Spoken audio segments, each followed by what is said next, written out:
Eh bien, bonsoir, jeunesse. Pardonnez-moi d'être quelque peu en retard. Je vais attendre un petit peu que les gens arrivent, si toutefois vous arrivez. Bonsoir, bonsoir. Pardonnez-moi ce retard.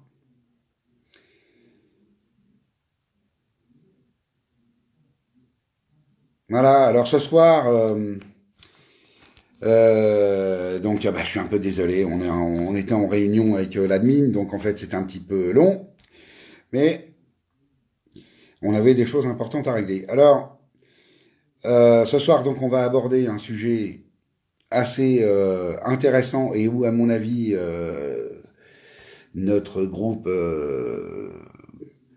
peut encore faire jacasser un petit peu, c'est le peuplement des aquariums, la façon dont on conçoit dans des standards euh, les différentes populations dans un aquarium pour un volume donné.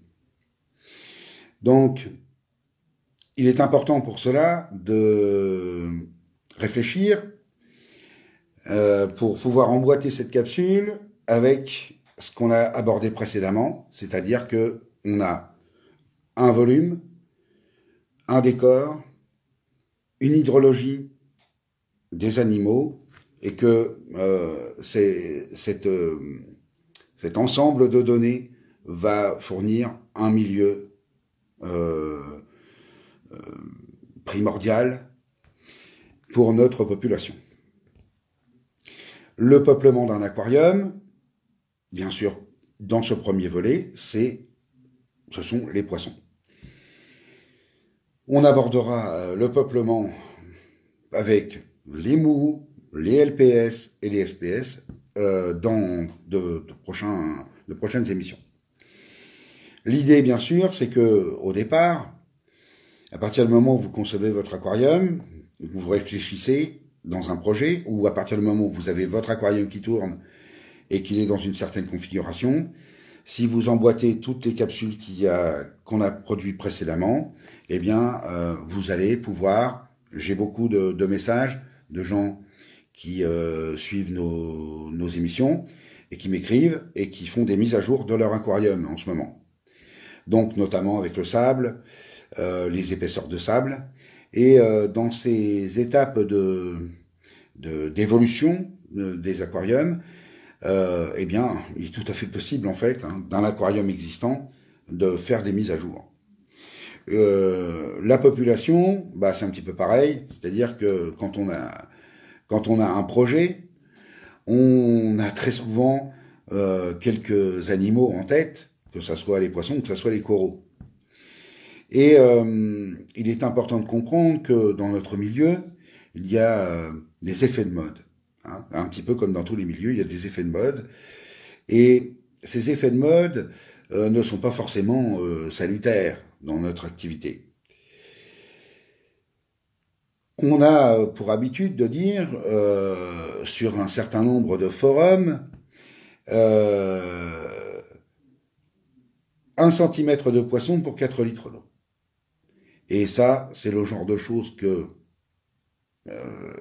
j'avoue, qui me colle un peu les nerfs, parce que ça me semble être une idée préconçue, exactement comme sur l'éclairage, où on doit avoir tant de watts, tant de parts. Ce sont des idées totalement relatives.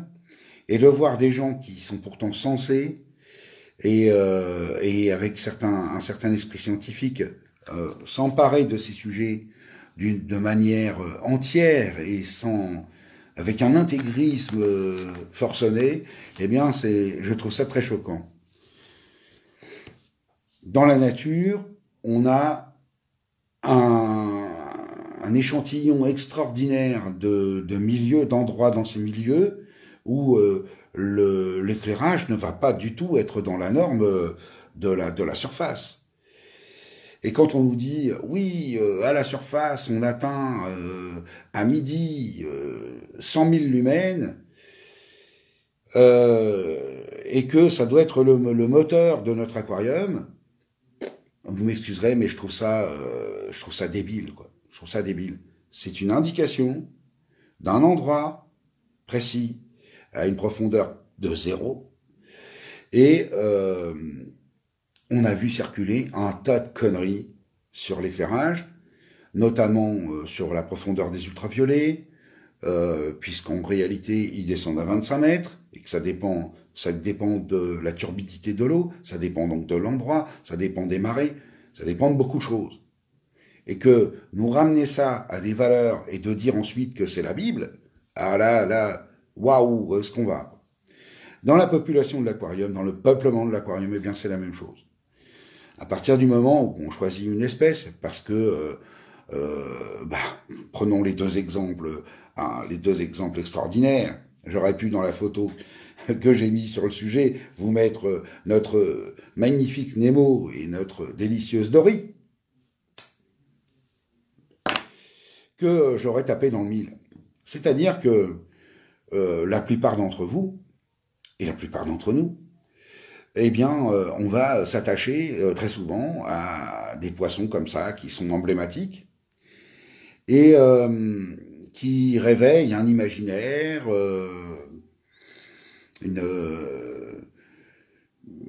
des souvenirs, l'envie, l'idée qu'on a dans la tête depuis longtemps avant de faire son aquarium. Donc évidemment, cette affection qu'on peut avoir pour certains animaux, qui est quand même une fantasmagorie, hein, va déterminer complètement votre projet. Dès lors qu'on met un hépatus, le Paracanthurus hepatus, eh ben c'est un bac de 2 mètres, hein, pour qu'il soit bien. Alors, quand il est petit, aucun problème. Il vit dans les branches de coraux comme des demoiselles, il peut se plier en 4, il se couche dans n'importe quel sens. Et quand on l'achète aujourd'hui à 3,5, 4 cm, eh ben, bien sûr, vous pouvez l'avoir dans un bac de 200 litres pendant 3 ans. 4 ans. Mais au bout de 4 ans, c'est plus possible. Hein, le poisson, quand il va rentrer à l'adolescence, il va avoir besoin de nager, il va changer son mode de vie. Alors, c'est une méconnaissance des animaux que de, comme je vous vois faire souvent, vous acharner sur des gens qui ont mis un hépatus dans un bac de 200 litres. Tant qu'il est petit, il n'y a rien à dire. Le poisson est comme un poisson dans l'eau. Oui, ça deviendra un problème. On a beaucoup d'autres exemples, comme par exemple le xanthurum. Hein. Le Zebrasoma xanthurum, quand vous le placez dans un aquarium, même de 450, de 500, de 600 litres, eh bien, je suis désolé, pour beaucoup d'entre vous, quand le poisson aura 5 ans, ça va devenir un gros problème, un très gros problème. Quand le poisson arrive à l'état de subadulte, il change de comportement radicalement. Et il y a de gros risques, alors que jusqu'alors, ça s'est passé très très bien entre ce poisson et les autres poissons, qui peut être copain avec par exemple, un Acanthurus flavissimus, un Zebrasoma flavissimus, eh bien, là, ça va changer complètement. D'un seul coup, ça va devenir la baston, ça va devenir... si, par exemple, vous avez le flavescens, pardon, je sais pas pourquoi j'ai dit flavissimus, je pense au centropige que j'aborderai plus tard, qui a été renommé aussi Flavissima, d'ailleurs, depuis. Et oui, en plus, on doit suivre les reclassements. Le hic de ces poissons-là, c'est que ils sont copains, et puis voilà, au moment de l'adolescence, eh bien, ça change tout. Tout bascule. On a le même cas avec des grands chirurgiens, que je vois donc, où on dit, attention, il faut 600 litres, mais un Soal dans 600 litres, ou un Acanthurus lineatus dans 600 litres, vous allez où les mecs? Surtout si déjà il fait pas 600 litres standard sur 2 mètres. Hein. C'est une hérésie. Où va aller ce poisson quand il va devenir adulte? Et qu'est-ce qu'il va vous faire dans l'aquarium? Eh bien, il va vous faire un massacre ordonné. Il va prendre tous ceux qui sont dominant par rapport à lui, parce que bah, quand il est arrivé, il était plus petit, et puis bah, là, il devient plus grand. Il va aller se friter avec les autres chirurgiens, il va aller se friter avec les poissons de mange. Et il n'y a quasiment pas de témoignages sur nos groupes de ces modifications de comportement, alors qu'elles sont mais évidentes et parfaitement renseignées. Euh, voilà, oui, exactement, Julien. Un xanthurum, il peut vous flinguer un bac. Et je peux vous citer même un exemple que j'ai eu dans mon propre aquarium, c'est que il y a très très longtemps, dans le même aquarium, j'avais un Leucosternon que j'avais depuis des années, un Xanthurum que j'ai eu petit qui a grandi, et un Soal. J'adorais le Soal. Et le Soal, quand il a atteint 22-23 cm, eh bien, il était plus gentil du tout. D'un seul coup, alors que c'était le Leucosternon le plus ancien qui dominait l'aquarium, enfin, les autres chirurgiens, puisque j'avais un impérator qui était très très gros, qui était le boss, euh, le Soal a fait la misère au Leucosternon, de jour en jour, de plus en plus fort, de plus en plus violemment, et il lui a fait la peau. Voilà. C'est venu, ça a demandé 3 semaines à moi, mais il lui a fait la peau. Et ensuite, il s'en est pris au Xanthurum. Donc, le Xanthurum, eh bien, dans mon dernier aquarium, donc quand même un bac d'1,80 m par 80 de large, par 70 de haut, j'avais 3 Achilles, un nigricans, un Canthurus nigricans, que j'avais acclimaté dans un bac de 260 litres. Ensemble, et je les avais depuis 6 mois. Ça se passait très très bien entre eux, ils s'entendaient très très bien. Connaissant les animaux, je les ai placés en premier dans mon aquarium. Puis ensuite, j'ai placé un Zebrasoma desjardini, qui était déjà comme ça, et puis un Xanthurum qui était comme ça. Ben, le Xanthurum, dans les 24 heures, il a fait la peau à un Achille, au Achille dominant. Donc, dans un bac nouveau, dans un décor nouveau, avec une population nouvelle, un Xanthurum de 15 cm, il vous fait la peau d'un chirurgien qu'il estime être dangereux pour lui. Donc ce sont des choses qu'il faut bien comprendre quand on appréhende le peuplement. Vous avez un animal, vous avez son évolution, à la fois en taille, en comportement. Dans la notion de peuplement, c'est fondamental. Voilà. Donc je tenais à vous le dire en introduction, c'est que une population conçue sur un a priori, je veux un hépatus, je veux un poisson clown, un couple de poissons clowns dans un aquarium, même s'il fait une dimension conséquente, le couple de poissons clowns, quand il va devenir grand, il va prendre une colonne d'au moins 60 par 60 par 60. Et tous ceux qui approcheront, ça se passera pas cool. Et que quand vous achetez vos petits océllaris grands comme ça, c'est pas du tout le comportement d'un poisson adulte qui est en couple et qui se reproduit. Donc, et c'est encore bien plus puissant quand on aborde des espèces qui ne sont pas, qui sont sauvages. Hein. Donc, évidemment que les ocellaris qui sont aujourd'hui reproduits de génération en génération ont un comportement un peu dégénéré et sont souvent moins agressifs par la promiscuité des élevages.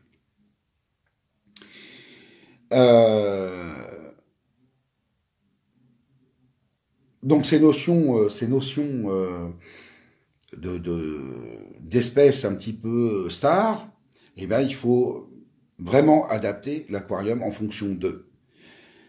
Quand vous mettez un couple de clowns dans un bac de 150 litres en cube, le couple de poissons clowns prendra le cube à l'âge adulte. Et ça, ça va compliquer ensuite les échanges avec les autres espèces.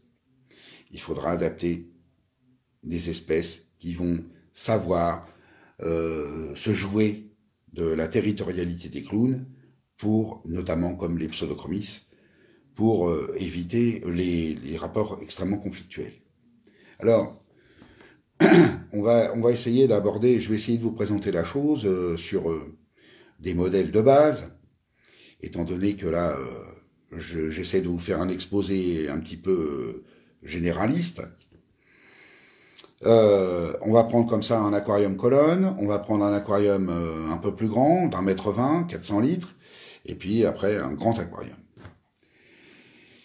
Il est évident que selon la taille de votre cuve, vous n'allez pas mettre une baleine dans une salière. Donc, il est complètement ahurissant de voir un naso dans un bac de 100 litres ou de 150 litres. Hein. On est bien d'accord sur ces choses-là. Et évidemment que quelquefois, c'est aussi sur ça qu'on va pouvoir porter un jugement sur des commerçants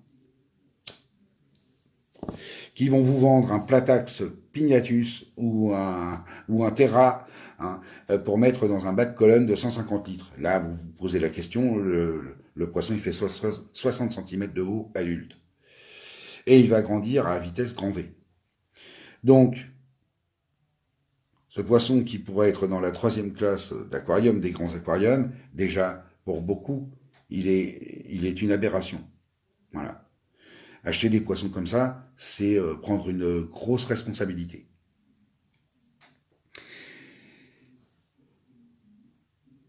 Si on prend un aquarium de 100 litres colonne, 100 litres, 150 litres colonne, on va avoir tendance souvent à faire un décor pilier ou un décor sur le fond.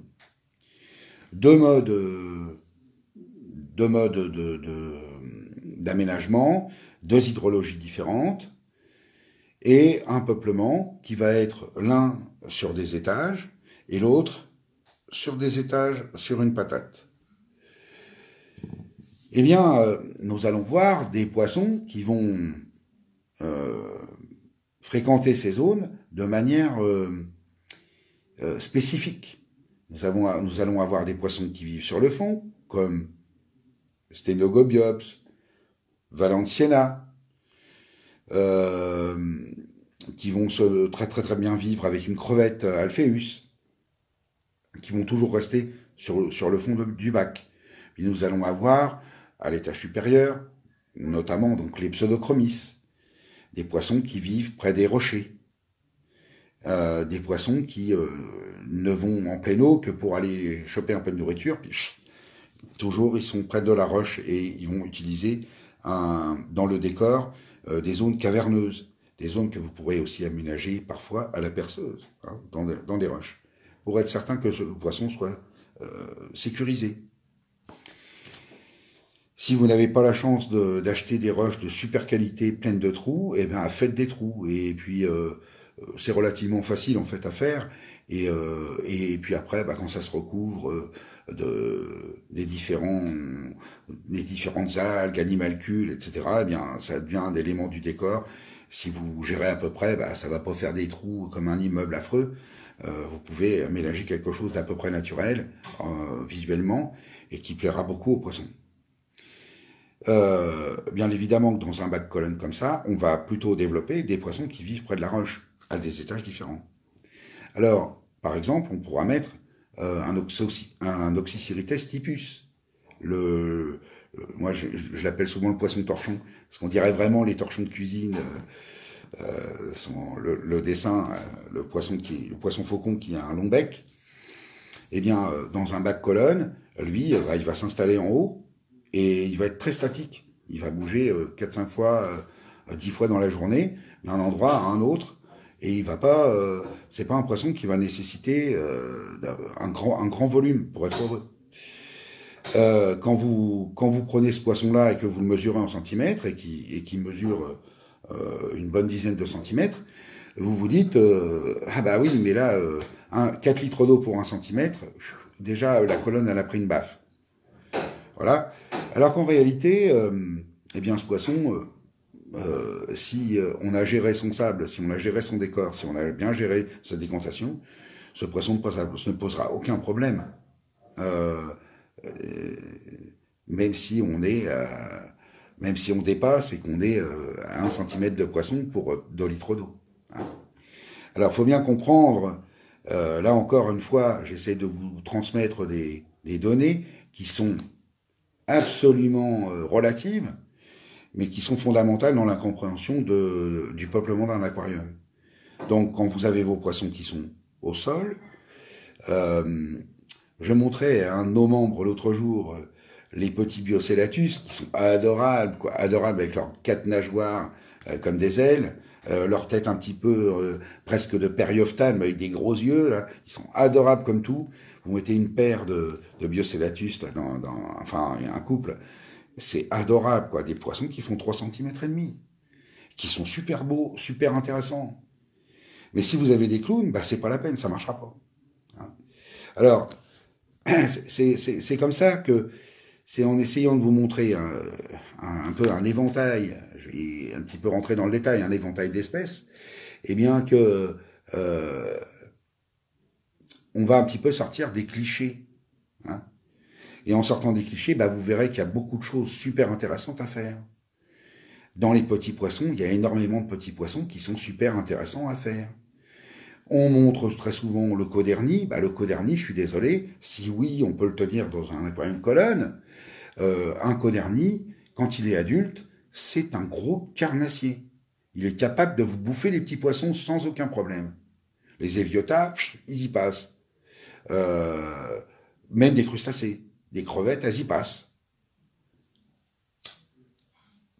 Il suffit qu'elle passe devant sa gueule en pleine eau, et blam, il avale. J'ai eu un Synchiropus qui s'est fait bouffer par un codernie. Hein, c'est pour vous dire. Donc, le Synchiropus, bah, il est très intéressant parce que bah, il se balade partout. Il se balade dans la hauteur, mais en même temps, toujours près de la roche. Ça vous laisse dans votre colonne, si vous avez donc les poissons de fond, alors les petits Biocellatus, bah eux, ils se promènent, ils vont sur le sable, ils fouinent un peu le sable, ils sont assez marrants, ils font un peu comme le Valenciana, ils ont tendance à bouffer un peu à bouffer dans le sable, à filtrer le sable, mais ils se baladent. Ils sont beaucoup plus baladeurs que le très sédentaire Valenciana quand il est avec son Alpheus. Et il est évident que dans une colonne de 100, 150 litres, vous n'allez pas mettre un Valenciana long comme ça. Hein. Donc plutôt un Randali, par exemple.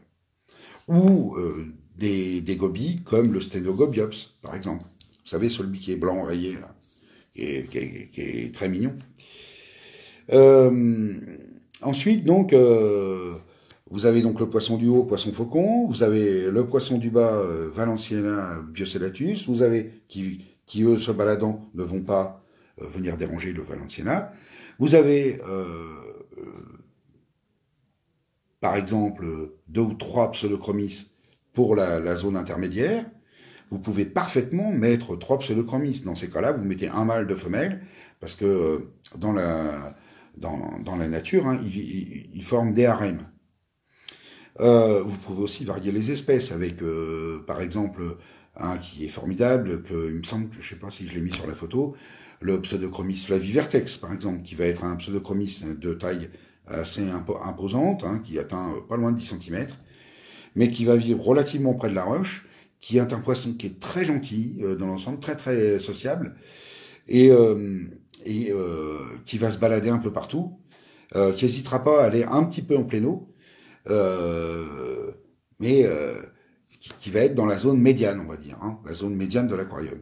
Puis après, bah, je sais pas, par exemple, vous allez avoir des couleurs éclatantes avec le fuchsia du Pseudochromis friedmani. Vous avez aujourd'hui un panel d'espèces assez intéressant chez les Pseudochromis. Des petits poissons de roche, un petit peu agressifs, mais jamais comme peuvent l'être les demoiselles. On est quand même là, c'est très très très rare de les voir se bagarrer et de se dépouiller les nageoires. Très très rare. Donc, un petit peu de querelle entre voisins, ça met de l'animation dans l'aquarium, c'est assez, finalement, c'est assez rigolo, et il n'y a pas de dommages. Ensuite, nous avons notre mandarin qui va se balader partout, qu'on peut aussi mettre en couple, hein, euh, tout en maîtrisant l'alimentation. Et puis, nous avons notre poisson faucon tout en haut. Et il nous reste un espace à remplir. C'est l'espace environnant, hein, la pleine eau. Et on peut avoir dans cet espace, par exemple, un petit halicoère qui va nous rendre service pour, par exemple, nous dégager des planaires qui peuvent être emmerdants sur un certain nombre de coraux. Ensuite, on peut avoir des nématéléotrices, des ptéréléotrices. Nématéléotrices, ils vont avoir tendance à être en bas, à faire avoir leur abri en bas, sortir un petit peu en pleine eau, redescendre en bas. Et puis vous allez avoir les ptéréléotrices qui, eux, vont vivre en haut et qui descendront seulement dans la partie haute de l'aquarium. À partir du moment où vous leur avez fait des bonnes petites cavernes, ils iront se planquer et dormir dans ces endroits-là. Mais dans la journée, ils vont vivre en pleine eau. Donc, vous voyez que dans un bac de 150 litres, déjà, on peut facilement mettre une douzaine de poissons. Fastoche, quoi. Super intéressant du point de vue du comportement, parce que un poisson faucon, c'est génial à observer, parce que, en fait, tous les poissons, là, que je vous ai donnés, sont super intéressants à observer. Donc, il y en a plein d'autres, hein, mais je vais pas y passer la nuit non plus. Mais dans les petits poissons, bien sûr, vous avez les Eviota, vous avez Gobiosoma oceanops, vous avez euh, les Essenius. Alors pareil, l'Essenius qui va plutôt vivre dernier tiers de l'aquarium, dernier tiers haut de l'aquarium. Parfois on le trouve tiers médian. Euh, Souvent, pourquoi? Bah parce que c'est dans le tiers médian qu'on a des trous. Aménager des trous en haut et vous aurez des Essenius qui iront s'installer en haut et qui sont super intéressants au niveau du comportement. Je sais pas qui se marre, mais marrons-nous. Hein. Euh, le, le, L'intérêt de populations comme ça, qui sont extrêmement variées en termes de genre, eh ben, ça permet vraiment d'avoir une structure de population sans qu'il y ait de concurrence directe, ni pour le territoire, ni pour l'alimentation. Donc, c'est une façon d'aborder le petit aquarium avec une grande variété et beaucoup plus en fait qu'à partir du moment où vous avez mis ce putain de couple de clowns. Vous mettez un couple de clowns, bah, votre population elle est réduite tout de suite de 2 tiers. Donc, bah oui, le pitchy. Donc, vous avez des espèces super intéressantes dans les Essenius, de très petite taille, Essenius lineatus, Essenius gravieri, Essenius stigmatura, qui sont des petites espèces faciles à placer dans un petit aquarium. Oui, après, alors les frichis chez les nématéléotrices, donc qui coûtent très cher, mais qui prouvent aussi que c'est pareil avec les accessors. Si dans les poissons australiens, on a des accessors qui sont intéressants et qui peuvent être placés en banc. Donc on met un petit banc d'accessors et puis voilà deux trois petits poissons et c'est tout. Euh, on a les apogons. Alors dans les apogons, des petits apogons, bah, il y en a plein, c'est adorable. En fait, vous en mettez 4-5, vous aménagez un surplomb où ils vont avoir une zone d'ombre sécurisante, ils vont aller s'installer là-dessous et c'est marrant comme tout à observer, quoi. Et je suis désolé, la pollution de ces petits poissons-là, ça se gère. Faut arrêter le fantasme, les mecs. Quand c'est vrai, enfin, j'hallucine quand j'entends les trucs sur la pollution. Oh, j'ai mis 5 Gobiosoma dans mon aquarium. Ils font 3 cm, 3 x 5, 15. 15 x 4. Oh la vache! Bon. Alors, sachant qu'après, eh bien, dans un bac comme ça, colonne, avec des petits poissons, bah, vous allez pouvoir mettre des espèces de crustacés, par exemple, intéressantes, qui n'auront pas besoin d'avoir de grande taille, et qui ne seront pas mangés par les poissons. Bon. Ensuite, bien sûr, vous avez les Cyrillabrusse, vous avez alors les petites espèces qui peuvent être intéressantes à placer dans un bac comme ça. Puis après, ben, on peut les retrouver aussi dans des bacs, on va passer à la taille supérieure. Le bac, on va dire, en gros, hein, standard, 1,20 m, 60-60. Dans un, dans un bac de taille moyenne, qui est déjà pas mal, relativement stable et qui permet déjà, en fait, de monter un décor avec une dominante de mou, une dominante de LPS, une dominante de SPS, au choix, eh bien, vous allez réfléchir à une population qui va être compatible à ces étages que vous allez créer dans votre aquarium. Donc, même chose, est-ce que vous êtes en patate, est-ce que vous êtes en tombant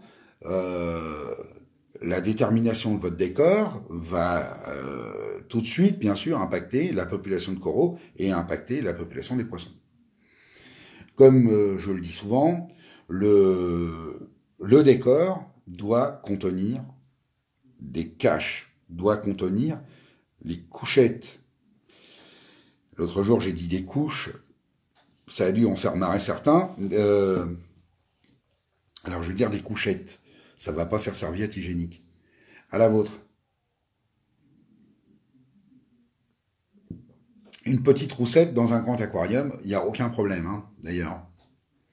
Alors, dans un bac d'1,20 m, comme vous avez cette largesse de déterminer des populations qui peuvent être mixtes, ou d'avoir des populations très très orientées, par exemple en SPS, eh bien, vous allez être confronté aussi à ce problème des couches.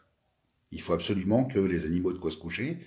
Et je vois des aquariums, des fois, moi, qui me démoralisent, parce qu'en fait, les pauvres bestioles, elles n'ont pas de quoi aller se coucher, quoi, pas de quoi dormir. Et je trouve que c'est honteux, c'est de la maltraitance animale. Quand vous contraignez un poisson à rester en plein courant pour dormir, et dans une zone où il a rien pour se sentir sécurisé, bah, je suis désolé, c'est quand même pas terrible. Donc, quand vous concevez votre décor, je le répète, mais c'est super important, quand vous avez votre projet d'aquariophile et que vous partez de rien, eh bien consultez des livres, consultez les grandes bibliothèques qu'il y a sur des sites internet où on vous présente tous les poissons avec la fiche technique des poissons, vous avez la taille, vous avez machin. Après, voilà, vous en sélectionnez un, deux, trois, vous venez nous voir, vous nous dites, voilà, mon bac fait tant, je monte tel type de décor parce que je veux tel type de coraux, j'ai choisi ce poisson-là, est-ce que ça va et qu'est-ce que je peux mettre avec? Et là, nous, on vous répondra pour créer une harmonie. Mais c'est très important d'avoir cette notion de base parce que 9 fois sur 10, en fait, qu'est-ce qui se passe? Vous allez chez votre commerçant, vous allez sur un site internet, ou vous avez vu sur un aquarium d'un mec qui a posté dans un groupe et qui est connu, telle espèce, et puis, ah, ça y est, tout le monde veut ça, et puis, voilà. Allô, oui, Roger, oui, je veux ça. Ben, c'est bien dommage, quoi. Donc, l'aspect, donc, préparation du décor en fonction des poissons qui viendront, bah, c'est quand même vachement important. Si vous placez des anthias, les anthias auront besoin de grottes. Vous pouvez les ranger en rang d'oignons dans un endroit un petit peu caché, dans une faille que vous aurez aménagée. En laissant ça au milieu, vous faites vos trous dans une pierre, dans une grosse pierre, que vous pouvez même scier en deux et un peu taper avec un marteau pour la sculpter aux alentours, et laisser dans la faille des trous comme un immeuble. Et ils viendront là-dedans pour dormir.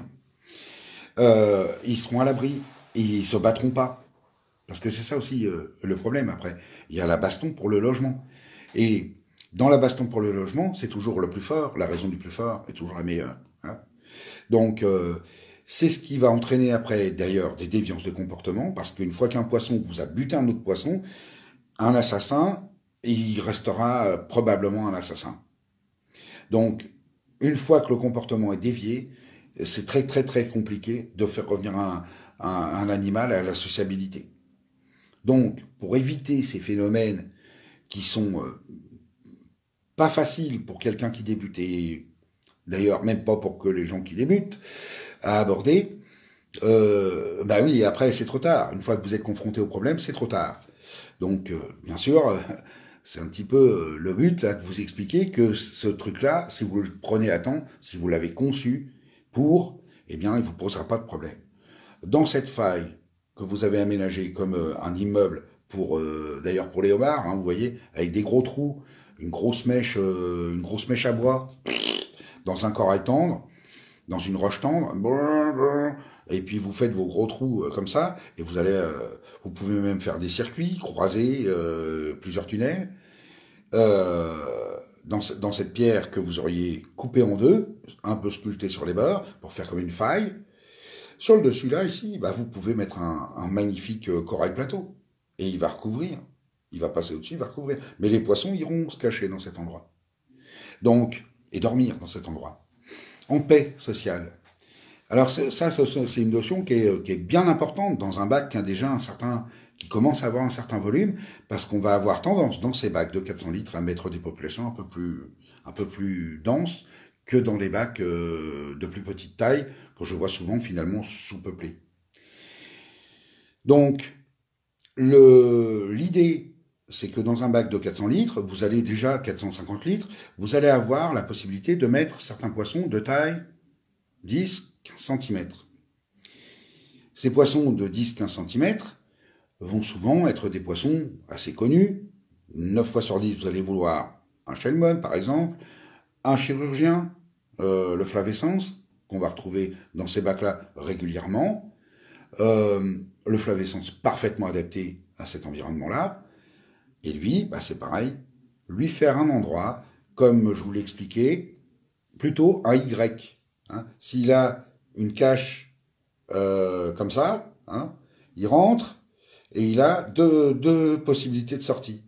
Dans sa journée, quand il tournera autour de son pilier, autour de sa caverne, hein, il va la traverser, il la traversera dans tous les sens, et ça le sécurise. Alors à la fois, bien sûr, et ça va marquer l'idée de son territoire, il va le défendre, mais lui, ça va le sécuriser. Il va être très heureux d'avoir cette possibilité de traverser chez lui régulièrement, et le soir, il dormira bien à l'abri.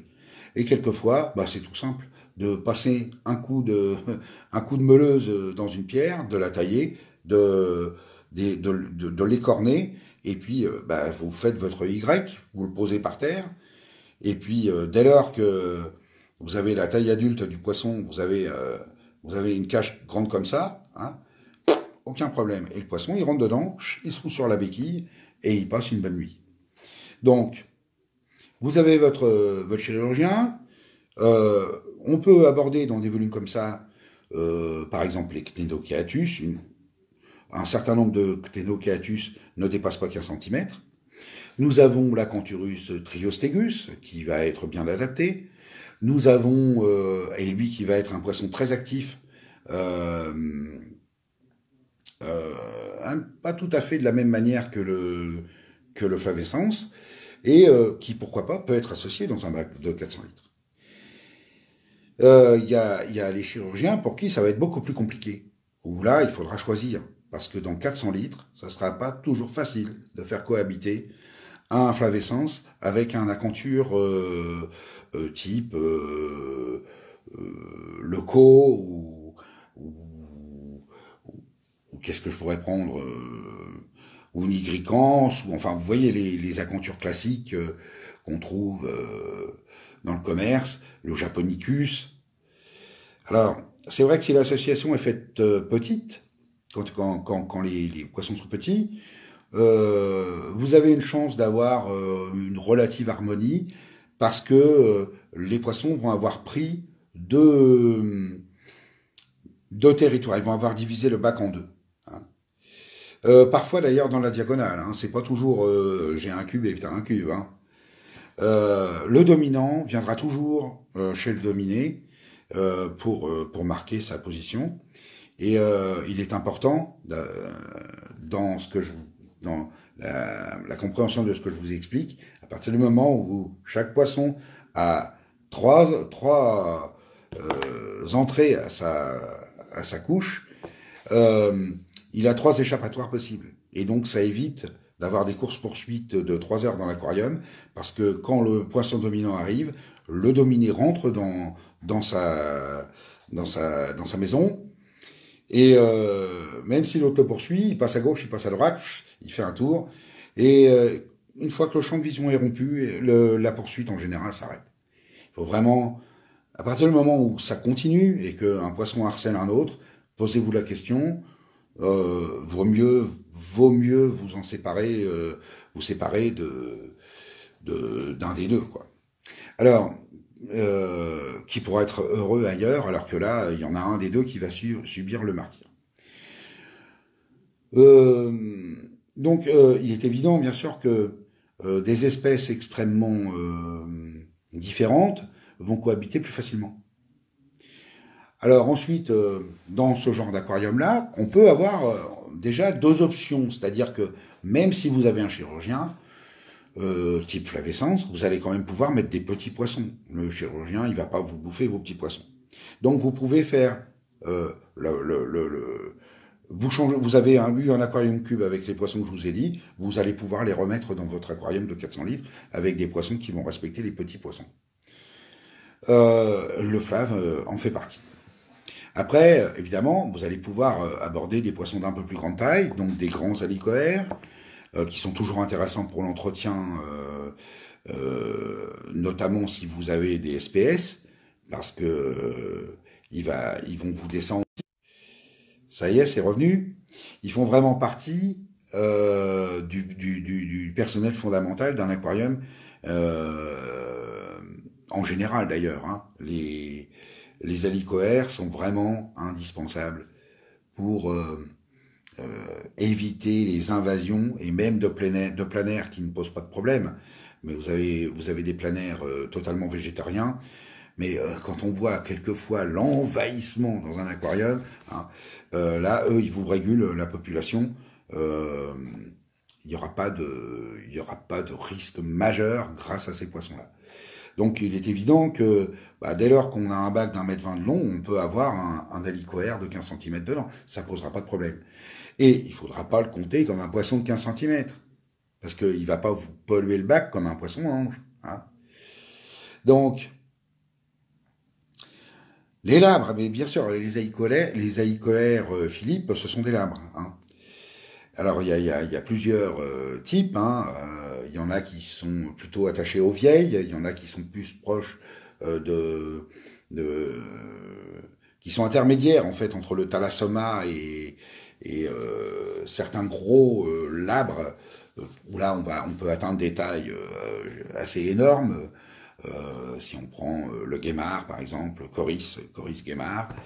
Donc les coris,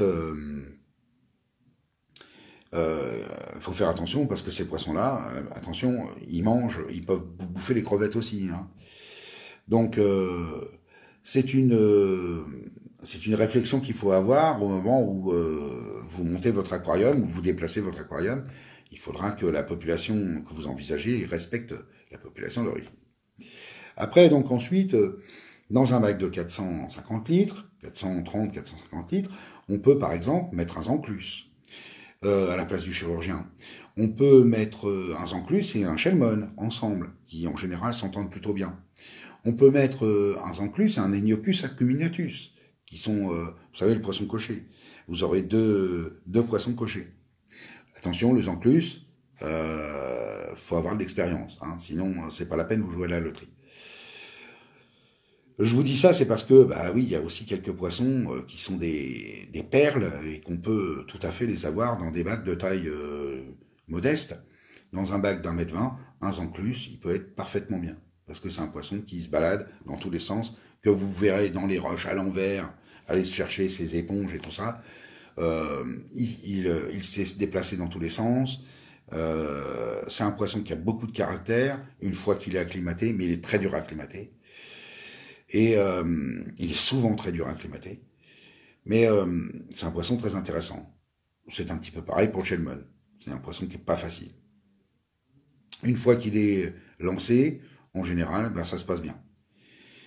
Donc aujourd'hui, on a un tas de nourriture, ça a fait beaucoup de progrès et on a moins de pertes une fois qu'on les a que ça ne pouvait être il y a 20 ans en arrière, hein. Et cette chose-là est importante à dire. Euh, Qu'est-ce que je peux vous dire d'autre? Donc bien sûr, nous allons pouvoir aborder les centres-piges, les kétodons plus, qui sont des familles qui, eux, vont vivre en pleine eau, toujours dans des hauteurs, en général, on va dire que c'est le tiers du milieu, hein, ils vont se balader dans ce tiers du milieu, pouvoir aller à la surface, pouvoir descendre au fond, mais majoritairement dans la tranche du milieu. Ces poissons, alors, bah, le problème, c'est qu'un certain nombre d'entre eux tapent, n'est-ce pas? Et donc, si vous faites le choix de mettre un poisson comme ça, vous allez devoir faire le choix de la population de coraux en fonction de leur appétit.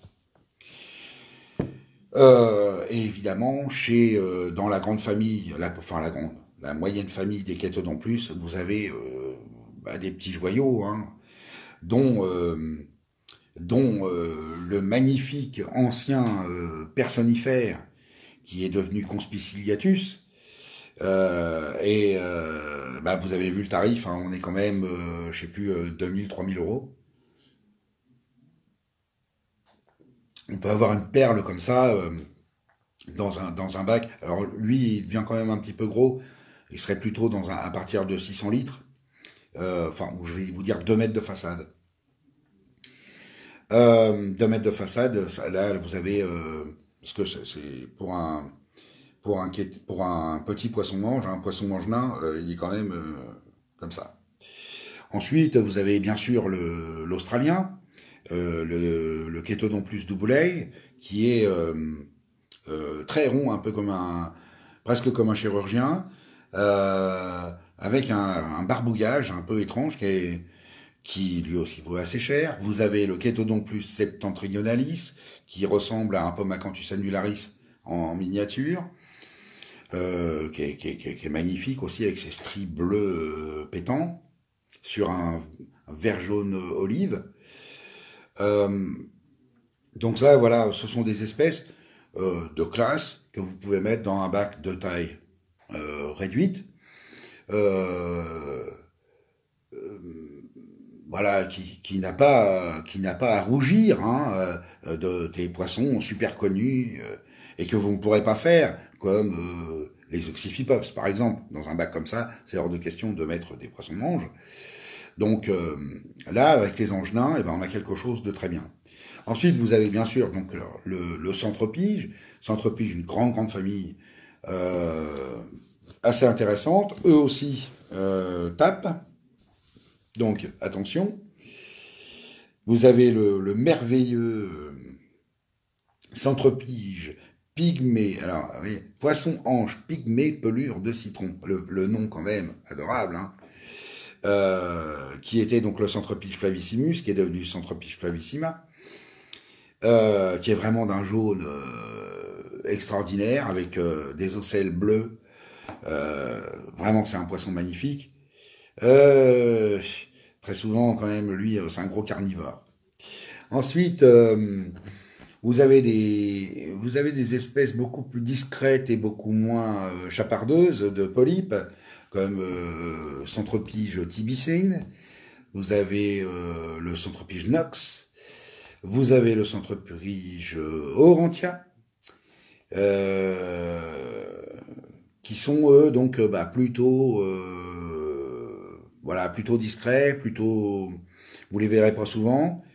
Bah, ça peut aussi être intéressant en fait d'avoir des poissons un petit peu timides. Et puis vous avez pour le bac récifal, vous avez quand même le centropige acanthops, sachant que là vous pouvez mettre une paire, un trio dans un bac d'un mètre 20, hein.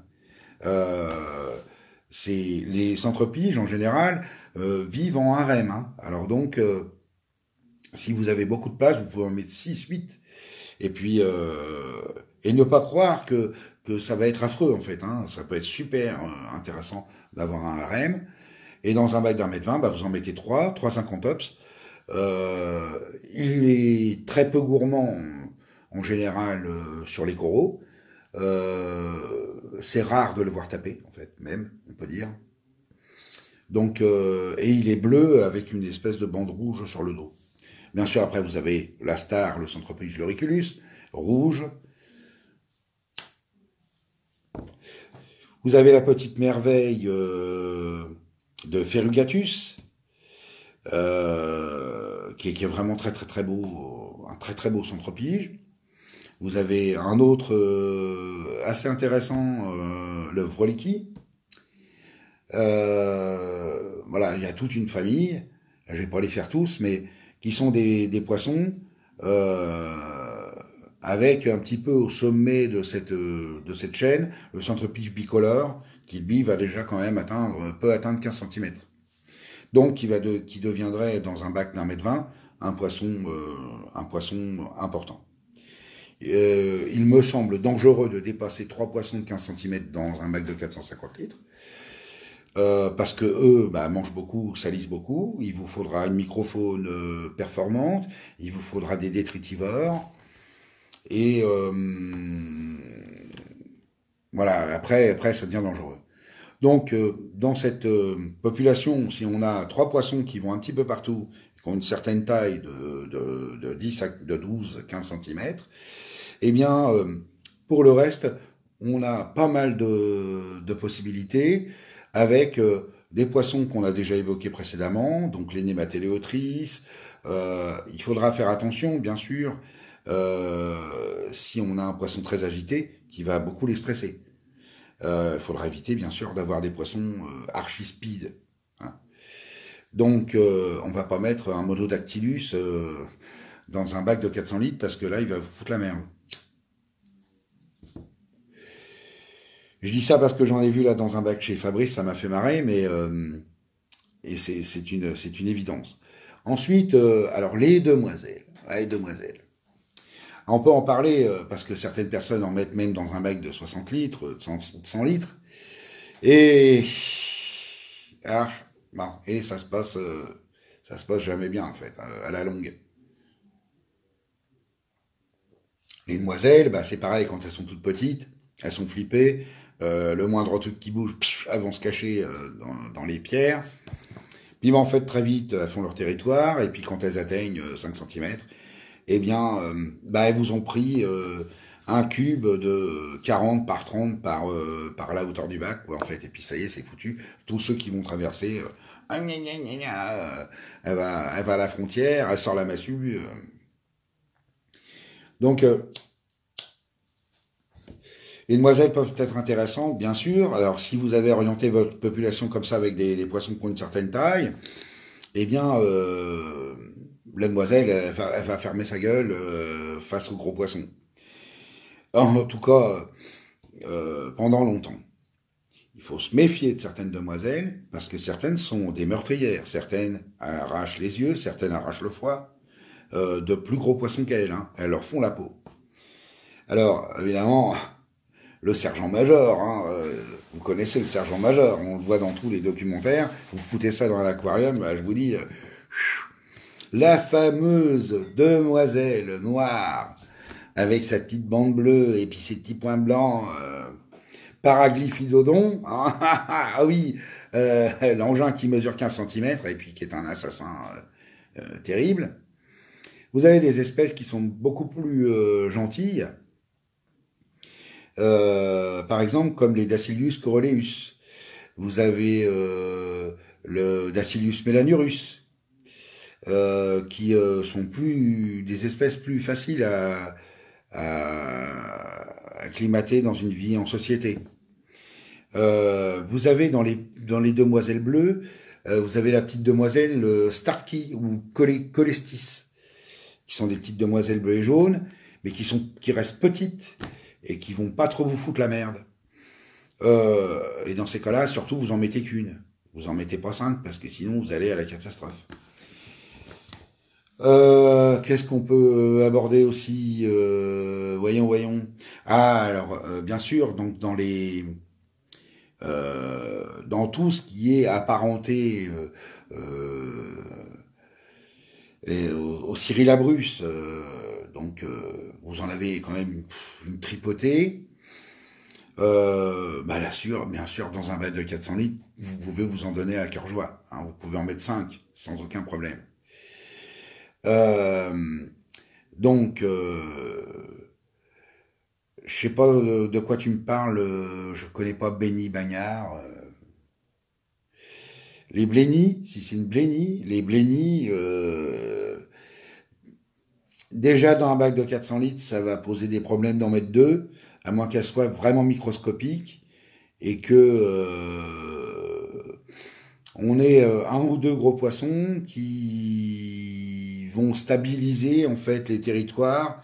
Si vous avez deux Essénius, une de chaque côté du bac, aménagées dans le dernier tiers du pilier, elles vont vivre comme ça à 1 mètre l'une de l'autre et vous n'aurez pas de problème. Mais si jamais elles se voient, attention, ça castagne, hein. C'est compliqué les blennies en groupe. Même dans les relations interspécifiques. C'est-à-dire que si vous changez d'espèce, ça sera pas forcément, ça se passera pas forcément mieux. Ensuite, qu'est-ce qu'on peut aborder d'autre? Alors, bien sûr, vous avez des espèces un petit peu spécifiques, les Dendrochirus, par exemple, qui sont des espèces un petit peu prédatrices, qui vont pas vous foutre la merde dans les coraux. Donc ça, de ce point de vue, c'est assez intéressant, mais qui vont vous limiter en termes d'espèces, parce qu'il faudra que les poissons aient une certaine taille. Ces poissons-là bouffent des poissons de 80% de leur taille, hein. Donc, il faut que ça soit bien. Aucun baliste dans 400 litres, bien sûr.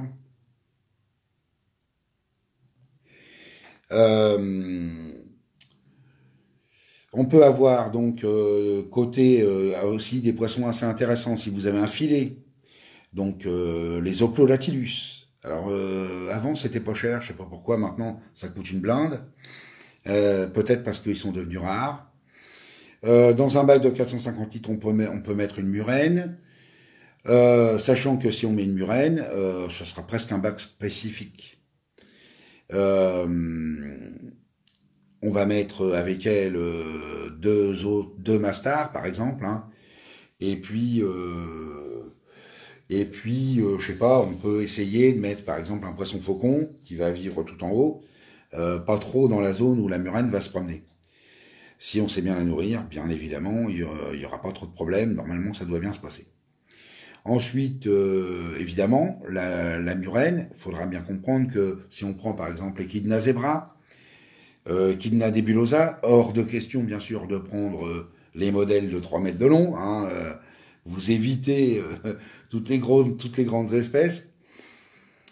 Euh, Rhinomurena, pourquoi pas, sachant quand même que là, on est sur une murène qui dépasse le mètre, alors il est peut-être préférable d'envisager un bac un peu plus grand. En même temps, c'est vrai que ce sont aussi des poissons qui s'enroulent, alors qu'ils peuvent prendre moins de place. Donc c'est un petit peu, je dirais, à votre discrétion, à voir aussi que la murène ruban, elle aussi, peut être prédatrice parfois, et que faut bien prévoir votre population. Qu'est-ce qu'on peut aborder ensuite? Dans la famille des prédateurs, bien sûr, les Antennarius. Alors, l'Antennarius, c'est pas un poisson que je vous encouragerais à faire parce que c'est un poisson très difficile. On est vraiment dans des poissons très difficiles. Très peu de gens, mais quand je dis très peu, cherchez pas, hein, c'est 1% qui arrive à les garder 5 ans. En général, 2 3 ans, c'est un grand maximum et ils claquent. Et donc, et beaucoup bien avant. Donc, pas facile à nourrir, même avec des nourritures vivantes. Il est probable on obtienne de meilleurs résultats avec des nourritures vivantes marines, parce que souvent, on les nourrit avec des nourritures vivantes d'eau douce, et que peut-être ça crée des problèmes digestifs à la longue, c'est possible. Euh, j'en sais pas trop, j'en sais pas beaucoup plus long sur ce fait, mais il est vrai que ce sont des poissons très durs à tenir. Pourtant, une fois qu'ils chassent, hein, voilà, ça semble assez facile. Bah non, c'est pas si facile que ça. Il y a des problèmes aussi dans l'alimentation que on considère souvent peu, c'est que sur les poissons prédateurs, c'est-à-dire rascasses, c'est-à-dire là, je parlais des dendrochirus, et puis il y en a d'autres. Vous avez bien compris de quel genre de poisson je parle.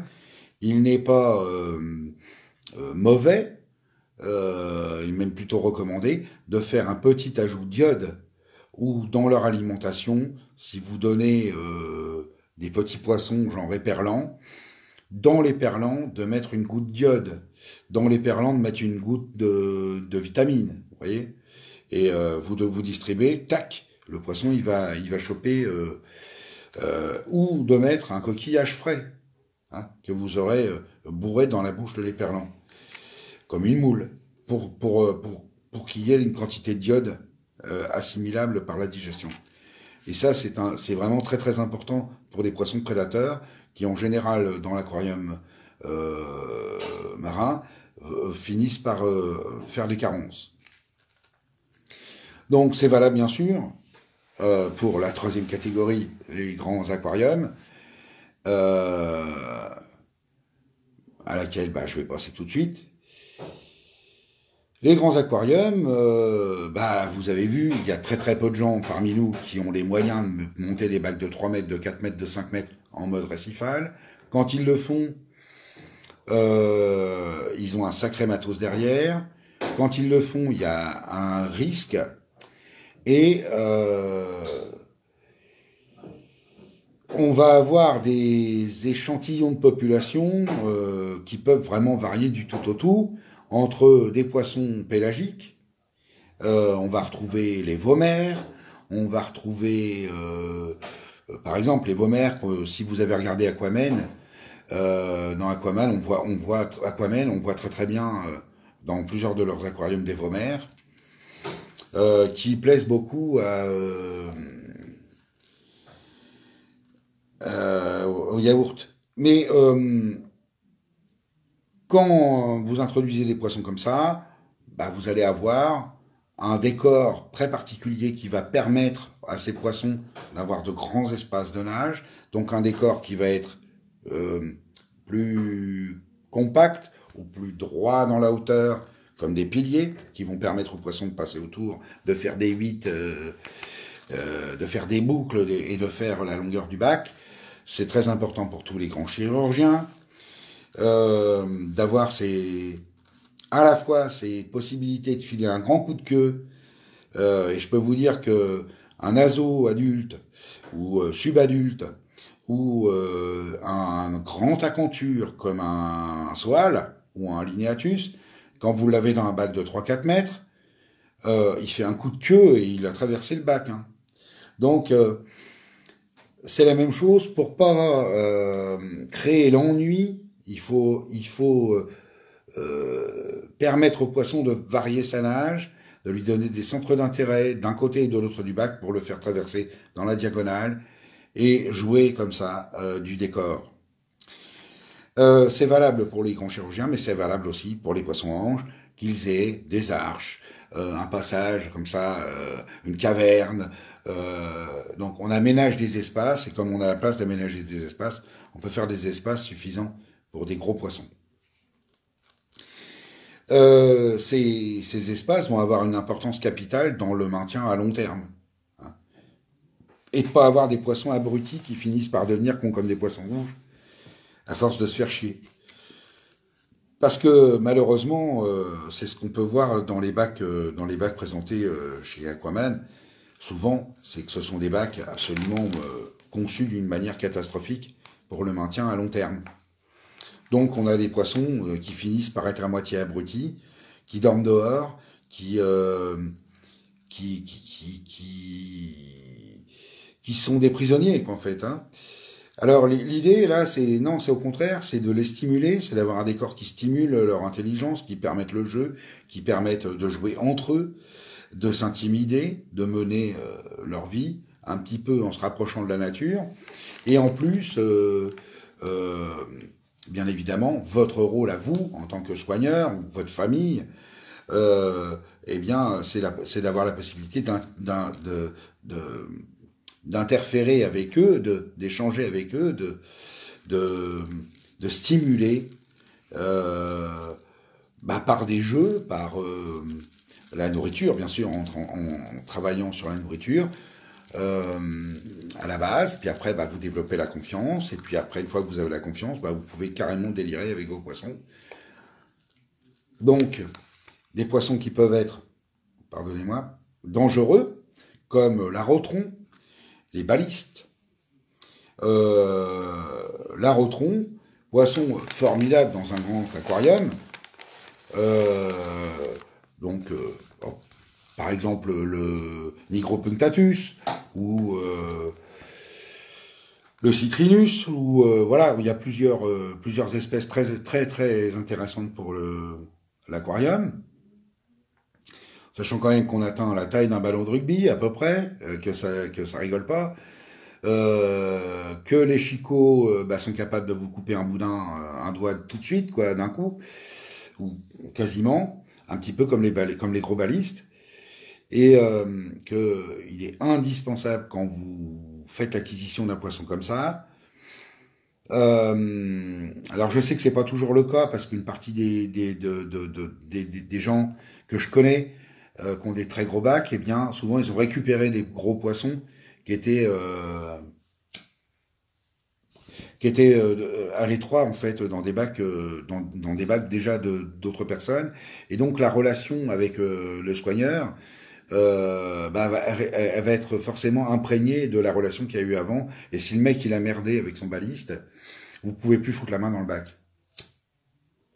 Mais ne vous y trompez pas, c'est valable aussi avec un chirurgien. Un Acanthurus soal adulte, il y a des chances pour que vous ne puissiez plus mettre la main dans le bac. Hein, ça rigole pas après.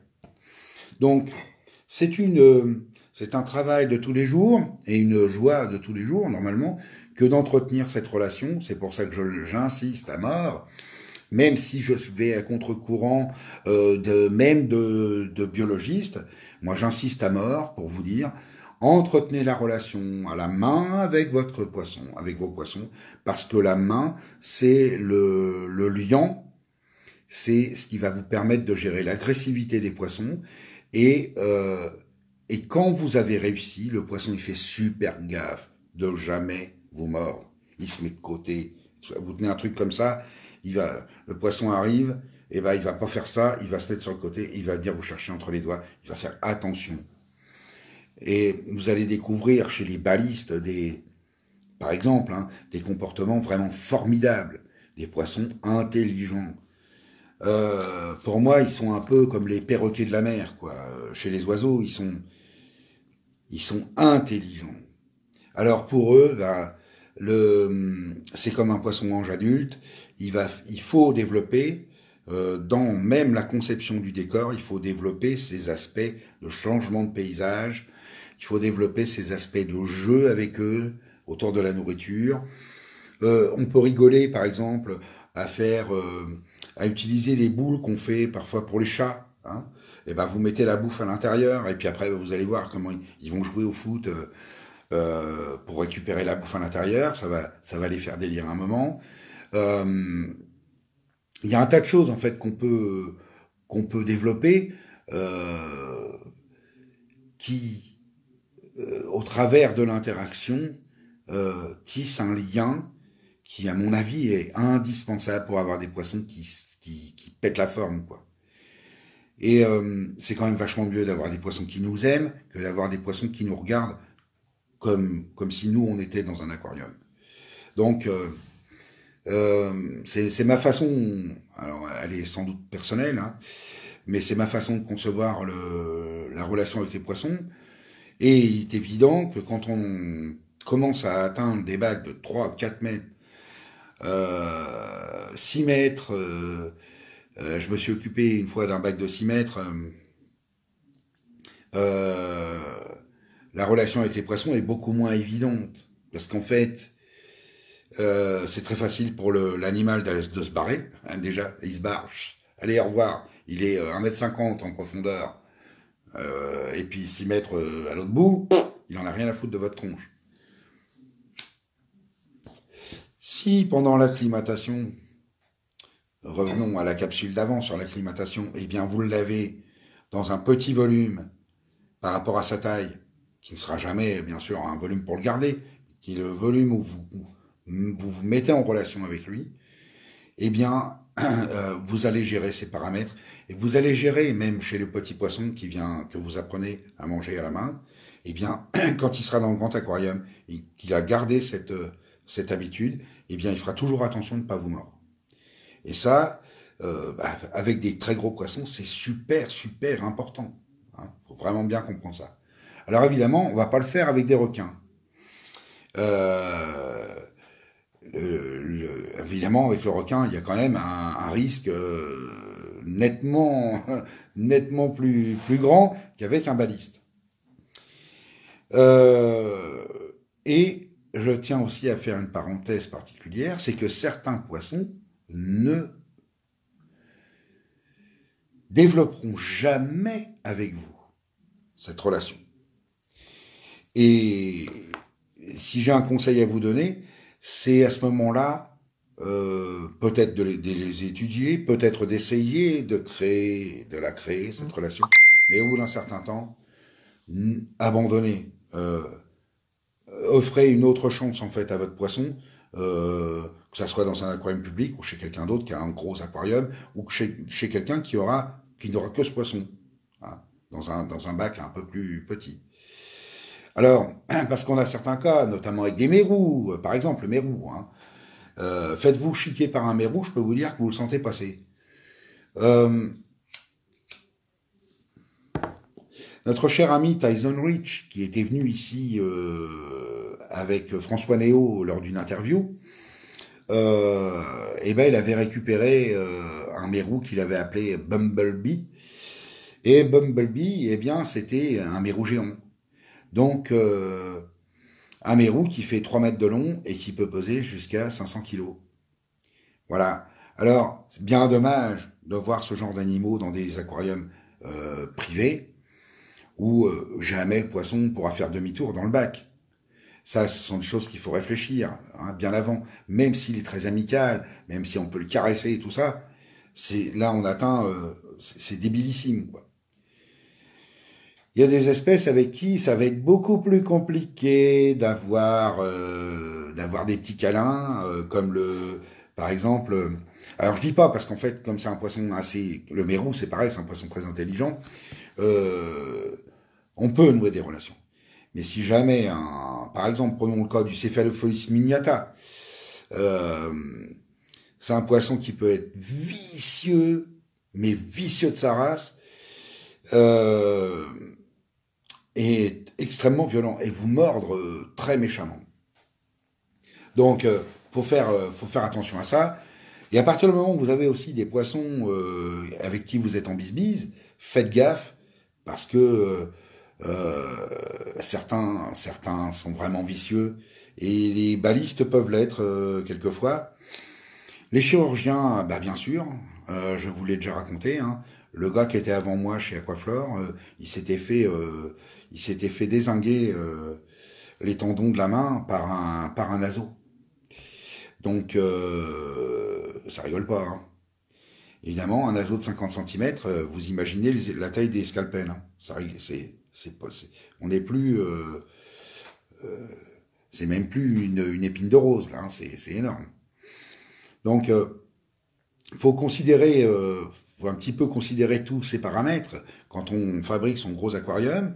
Il va falloir, pour des gros poissons, il va falloir absolument avoir des couches à la taille, encore une fois, qui permettent au poisson de se mettre en sécurité, à l'abri du courant, euh, où l'animal va déterminer son territoire. Et un mérou, ça peut être gros son territoire. Hein. Euh, Ensuite, bah, vous avez certaines espèces de requins, mais je pense qu'en France maintenant, elles sont toutes réglementées. Je crois qu'elles le sont. Donc, je vais pas aborder ce sujet-là. Euh, un certain nombre de requins sont assez faciles. Bon, alors, les requins nourrices sont assez faciles. Euh, Certains requins qui sont un petit peu connus, notamment pour leur couleur, parce que vous en avez qui sont rayés avec euh, des bandes noires et jaunes dorées, avec des gros piquants sur le dos. Ceux-là sont assez faciles à nourrir, avec par exemple des étrilles. On se débrouille avec un poissonnier pour leur donner la quantité nécessaire. On peut leur donner des têtes de poisson, on peut leur donner voilà un tas de choses comme ça. Euh, et on n'oubliera pas non plus de les complémenter en iode. Qu'est-ce que je peux dire d'autre? Les raies. Donc alors les raies, eh bien, ce sont des poissons assez intéressants, nécessitant 2 mètres carrés, 3 mètres carrés au sol quand même, pour pouvoir bien se promener.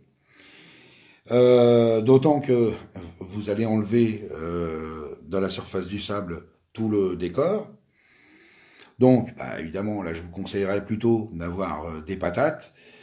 Euh, Encore une fois, même si vous faites une arche qui vous permet de poser des coraux, puisque avec une raie vous pouvez mettre des coraux, euh, mais laissez la raie pouvoir passer dessous.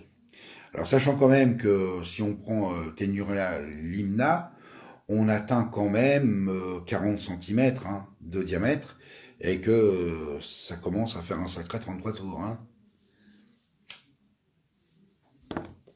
Donc c'est pas des animaux qu'il faut prendre à la légère et en plus on a aussi le risque de piqûre. Hein. Alors c'est pas une raie agressive, j'en ai eu plusieurs. C'est même très gentil quand on l'amadoue avec de la bouffe. Ça vient vous bouffer dans les doigts. C'est assez marrant. C'est assez tactile comme animal et c'est plaisant en fait d'avoir les bestioles qui vous montent sur la main. Ce poisson peut aller avec beaucoup d'autres poissons. Il faudra notamment quand même faire attention à certaines espèces qui vont avoir tendance à taper le sable ou à lui taper les yeux. Parce que quand elle est dans le sable et qu'elle a que les yeux qui sortent, un baliste par exemple, il va lui faire les yeux, pensant que c'est une bestiole. Donc voilà, ça ce sont des choses qui sont à prendre en considération, parce que ça serait quand même dommage de tuer une raie euh, pour une connerie comme ça. Quoi. Dans un grand bac, on va avoir envie quelquefois de faire des bancs. Les bancs de petites demoiselles, les bancs d'Antias. Vous l'aurez remarqué, vous l'aurez vu dans beaucoup de vidéos. Mais ce qu'on vous a pas dit, c'est que dans ces aquariums-là, 9 fois sur 10, on a monté ce bac pour faire de l'aquascaping. Hein. Donc c'est bien joli, mais ça fait 2 semaines qu'ils sont tous ensemble, et puis dans 3 semaines, ils seront plus ensemble. Ou alors dans 3 mois, ça va être la catastrophe.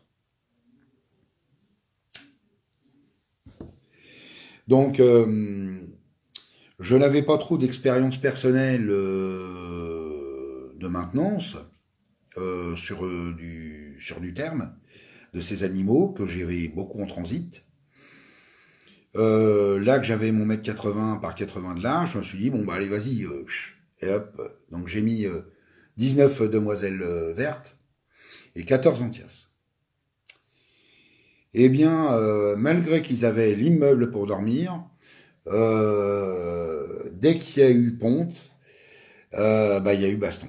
Voilà. Donc il y a eu des assassinats et je révise beaucoup cette idée que je trouvais très sympa au départ de former des bancs avec ces animaux.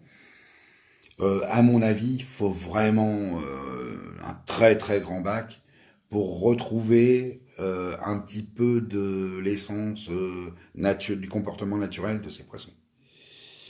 Et donc que vous en ayez deux, trois, mais un banc, à terme, ça devient très compliqué. Vous avez les femelles, pourtant, elles sont dans un groupe où il y a un mâle, et vous avez une femelle qui se transforme en mâle, et c'est la tuerie. Donc, les demoiselles, eh bien, elles vous prennent une colonne de 60 cm par 40 cm. Tout poisson qui passe au travers, il va se faire déboîter. Même avec des viridis, quoi. C'est hallucinant. Alors qu'elles sont plutôt peureuses, soumises, gna gna gna le reste du temps, à la repro, waouh, waouh, waouh, waouh, waouh. Donc, bah, je vous le dis, hein, parce que a priori, on a tous ça dans l'idée, bah oui, c'est beau, oh, l'orange et puis le petit bleu vert, là, les devants, c'est super. Bah, c'est peut-être pas si super que ça. J'attends si vous avez des avis, des histoires à raconter, mais a priori, moi, l'expérience n'a pas été formidable. Donc ensuite, qu'est-ce qu'on peut dire? Les chirurgiens, bah, dans un bac, à partir de 2 mètres, eh bien, vous allez pouvoir commencer à mettre deux spécimens, de type, par exemple, Acanthuridés réel, c'est-à-dire Acanthurus.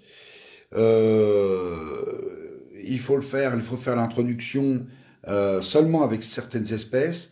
Il y a des mariages qui restent très très compliqués, genre Japonicus tocosternon. C'est un mariage très compliqué. Ensuite, bien sûr, des mariages aussi très compliqués avec le Achille.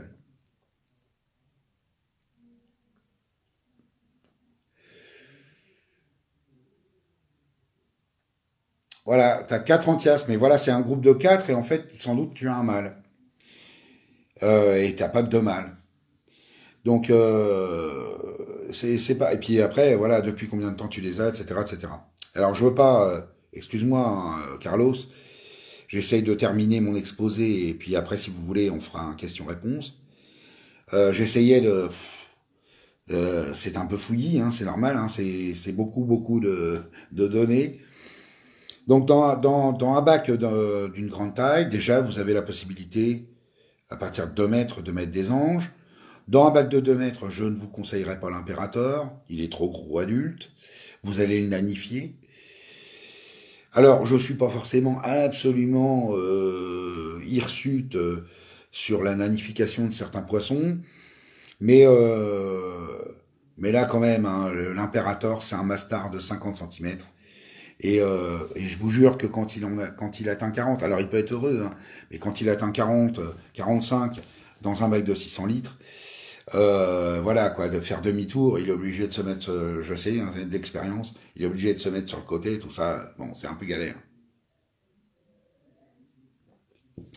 Et évidemment qu'on préfère le voir nager avec 1 mètre de plus et puis de la largeur. Donc, je vous conseillerais, c'est pareil pour le Xiphipops xanthométapon, il devient très gros, une cinquantaine de centimètres.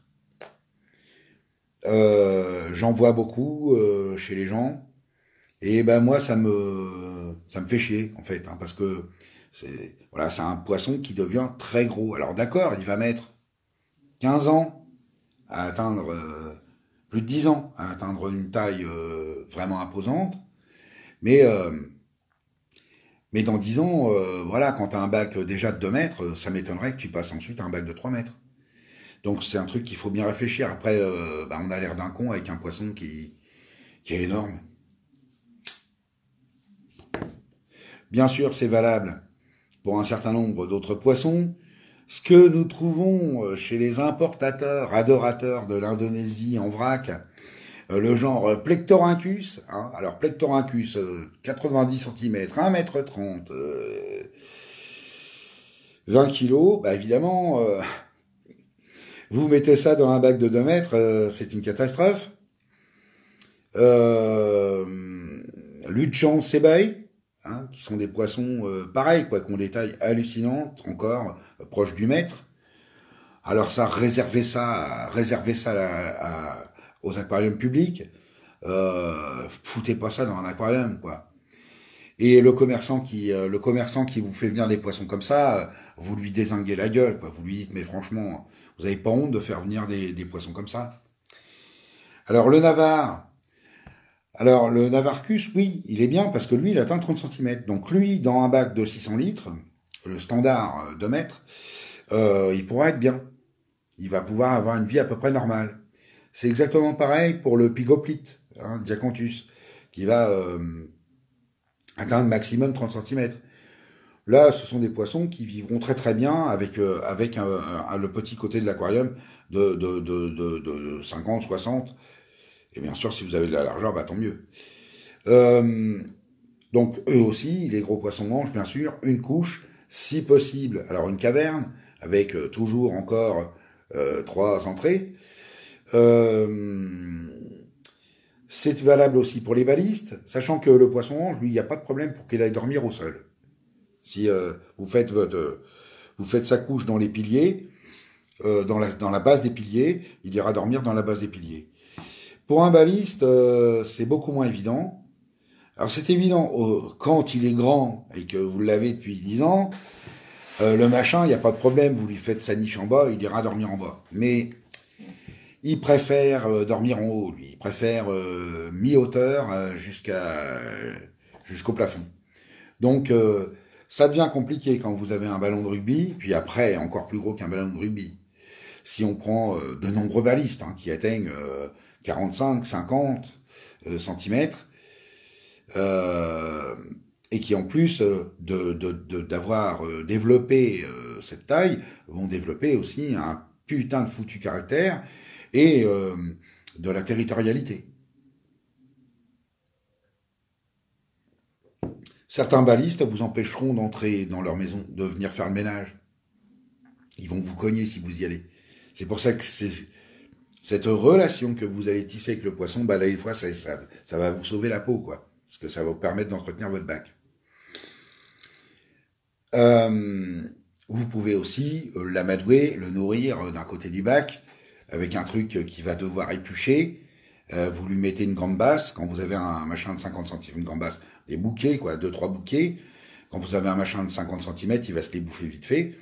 Mais pendant le temps qu'il est à l'autre bout du bac, vous avez le temps d'aller bricoler dans sa maison. Et de l'avoir à l'œil, au coin de l'œil, s'il revient et que il est tout hirsute. Qu'est-ce que je peux dire de plus? Qu'est-ce qu'on peut aborder encore comme espèce? Bien sûr, dans les bacs à partir de 2 mètres, eh bien, vous allez pouvoir remettre encore les kétodons plus. Vous allez pouvoir même des fois les mettre en paire, enfin en couple. Euh, vous avez alors dans les familles de l'Atlantique. Alors le ciliaris, ben, il devient quand même assez gros, hein. Le paru, il devient assez gros aussi. Et haut, ce qu'on ne dit pas assez, hein, euh, le Pomacanthus annularis, ben, c'est pareil, il devient aussi balèze quand même et très haut.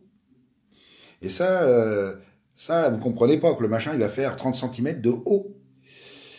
Et un paru, encore plus. Un paru, il peut faire 50 de haut. Donc, ce sont des données à prendre en compte quand vous montez un gros aquarium et que vous avez envie d'avoir ce genre de poisson. Il faudra alors privilégier un bac qui va être un peu plus chiant à entretenir et plus profond, euh, de 80 ou d'1 mètre, hein, pour être certain d'avoir accès, de lui donner la place qu'il faut. Et puis, bah, il faudra trouver des astuces pour avoir accès dans le bas. Donc, ce que je vous expliquais, capsule précédente, le sable, et va privilégier dans des cas comme ça des doigts de coraux. Ou alors, si vous mettez du sable fin, bah, mettez une raie, hein, par exemple, qui va vous remuer tout ça en plus de certaines bestioles que vous ne pourrez pas mettre, par exemple, avec un baliste, hein, parce que le baliste, l'oursin, c'est une friandise, hein, il adore ça, hein. Donc, c'est d'ailleurs même un très bon moyen de les nourrir et de les amuser en même temps. Vous leur donnez un oursin vivant.